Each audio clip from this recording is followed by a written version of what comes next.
Good morning, children. Today we are going to do the third chapter of New Voices, Earthquake in Assam. This lesson will be done in two parts. Now, all of you might have known what an earthquake is. Now, earthquake is a natural phenomenon. Earthquakes, volcanic eruptions, floods, tsunami, etc. all are natural disasters which take a heavy toll of life and property. But if mankind can arm himself with knowledge, he can, to a certain extent, reduce the severity of these disasters. For example, just a few days back, we had the cyclone Nisarga. Now, people living along the coastal regions were asked to relocate to safer places, and this way we could reduce the loss of lives due to such disasters. Now, this lesson, Earthquake in Assam, is written by Ruskin Bond. Ruskin Bond was born in 1934 and is an Indian author of British descent. He is considered to be an icon among Indian writers and children's authors. Ruskin Bond wrote his first novel, The Room on the Roof, when he was only 17 years old. Since then, he has written over 500 short stories and articles that have appeared in various magazines and anthologies. He received the Sahitya Academy Award in 1992, the Padma Shri in 1999, and the Delhi government's Lifetime Achievement Award in 2012. Now, there are various difficult words that we come across in this lesson. We are going to frame sentences with that. The first one is devastation. The hurricane passed, leaving a trail of devastation in its wake. Devastation here, destruction. Extricated, to pull out. They extricated the tractor from the mud. Convulsed. The country was convulsed by famine and war. Hideous, ugly looking. A hideous monster attacked the helpless villagers. Posterity means for the future. Every attempt is being made to ensure that the works of art of M.F. Hussain are preserved for posterity. Now, we come back to the lesson. Now here, this deals with an earthquake which had taken place in Bengal and Assam in the year 1897. The author Ruskin Bond was not born then. The characters here are Ruskin Bond's grandfather, grandmother, and his father. And here, his grandfather used to love taking a bath, and that too in a large round aluminium tub. Now, let's get back to the lesson. If ever there is a calamity, grandmother used to say, "It will find grandfather in his bath." Grandfather loved his bath, which he took in large round aluminium tub and sometimes spent as long as an hour in it, wallowing, as he called it, splashing around like a boy. Now, the author's grandmother used to say that if at all a calamity comes, they'll always find grandfather taking his bath, for grandfather used to love taking his bath, and that too in a large round aluminium tub, and he'd be found there for hours together, you know, playing around in the water for hours together, and that too splashing around like a little boy.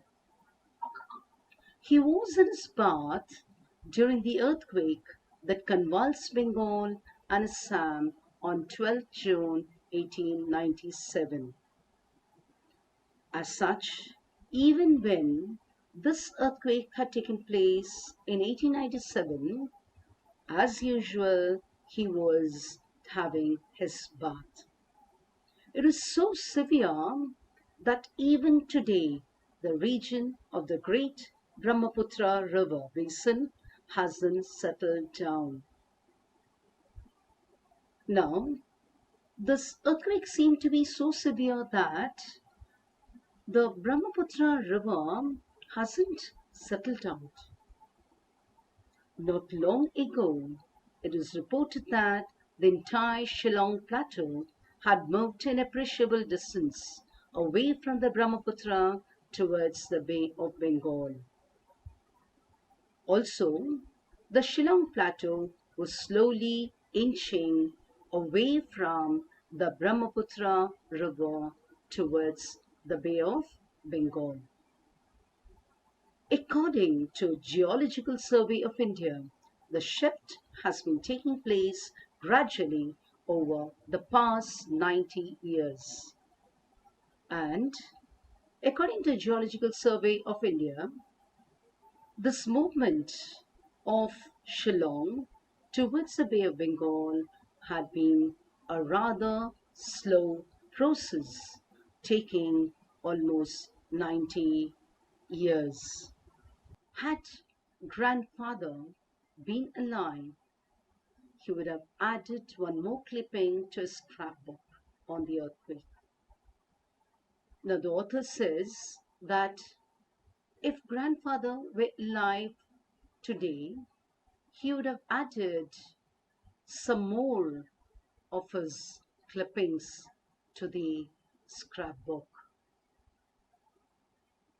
The clipping goes in any way because the scrapbook is now with the children. More than the newspaper accounts of the disaster, it is grandfather's own letters and memoirs that made the earthquake seem recent and vivid. Memoirs are written records. Now, more than the accounts of the earthquake which had appeared in the newspaper, the explanation of the earthquake given by grandfather in his memoirs seemed all the more recent and clear. For he, along with grandmother and two of the children, one of them my father, was living in Shillong, a picturesque little hill station in Assam, when the earth shook and the mountains heaved. Now, when the earthquake had taken place, grandfather, along with grandmother and two children, one of them was the author's father, were living in Shillong. Shillong was a very beautiful and charming little hill station in Assam. As I have mentioned, grandfather was in his bath, splashing about, and did not hear the first rumbling, but grandmother was in the garden, hanging out or taking in the washing, she could never remember which. when suddenly the animals began making a hideous noise, a sheer intimation of a natural disaster.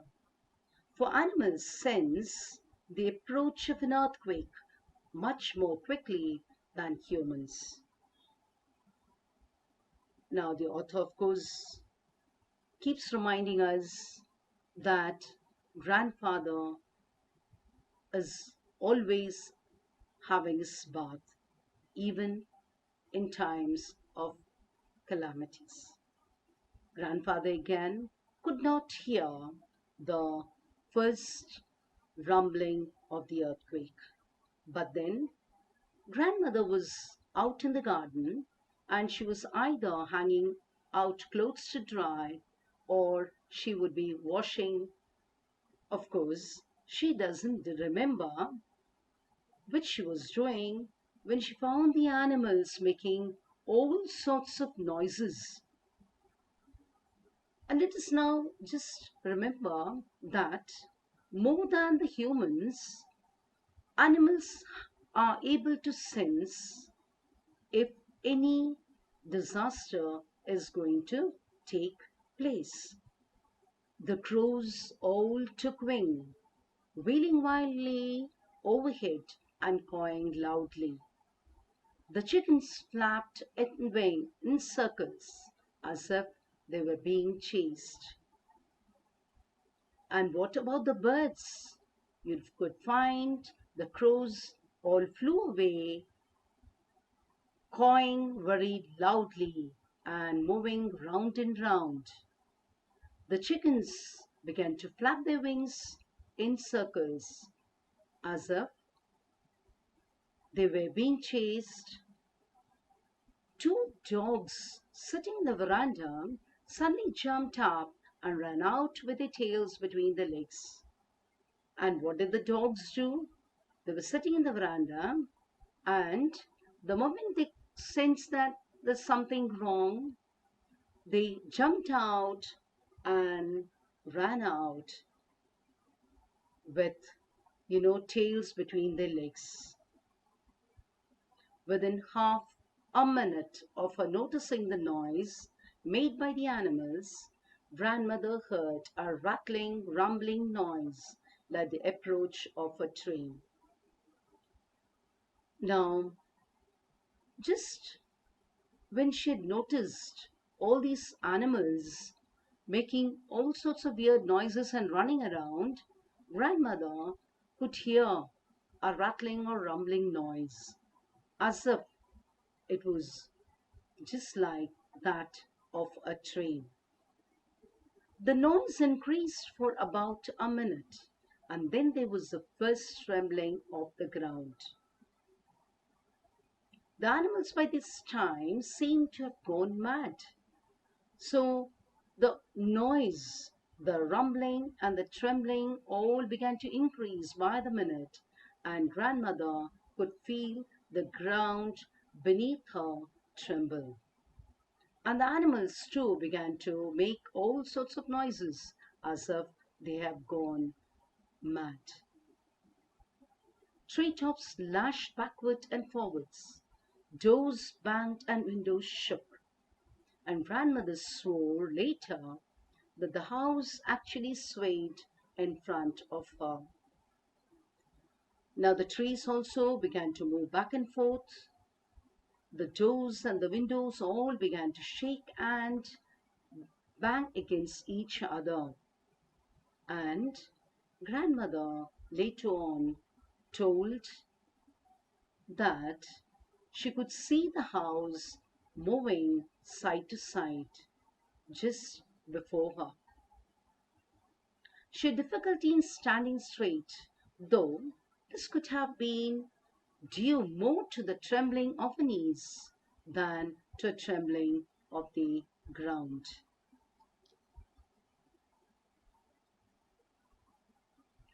The first shock lasted for about a minute and a half. Now the earth had begun to quake, and this first quake lasted for about a minute and a half. I was in my tub having a bath. Of course, as usual, grandfather was having his bath. Grandfather wrote for posterity, which for the first time in the last 2 months are taken in the afternoon instead of the morning. And of course, grandfather always have the habit of writing things for posterity. My wife and children and I are way downstairs.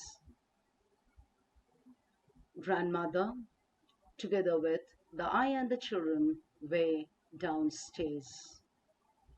Then the shock came, accompanied by a loud rumbling sound under the earth, and a quaking which increased in intensity every second. Then came the shock, a loud rumbling sound of the earth, together with the quaking which increased every second. It was like putting many shells in a basket and shaking them up with a rapid shifting motion from side to side. And the sound of the earthquake was as if like putting, shells in a basket, and if you move it from side to side. At first, I did not realize what it was that caused my tub to sway about and the water to splash. Grandfather, of course, could not understand why the tub was swaying or why the water inside the tub was splashing. Yet he rose up and found that the earth was heaving, it was moving. While the washstand, basin, sieve, cups, and glasses danced and rocked about in the most hideous fashion. And what did grandfather see? He found the earth quaking, as well as the washstand, the basin, the sieve, the cups, and the glasses, all moving side to side in the most, you know, hideous, ugly fashion. I rushed to the inner door to open it and search for my wife and children, but could not move the trotted door as boxes, furniture, and plaster had come up against it. By now, grandfather had rushed towards the inner door to open it and go in search of grandmother and the children. But he could not move the inner door because boxes, furniture, everything had fallen against it. The back door was the only way of escape. I managed to burst it open and thank God was able to get out. Now, grandfather tried to go out through the back door, and thankfully he was able to push it with all his might and was able to move out. Sections of the thatched roof had slithered down on the four sides like a pack of cards and blocked all the exits and entrances.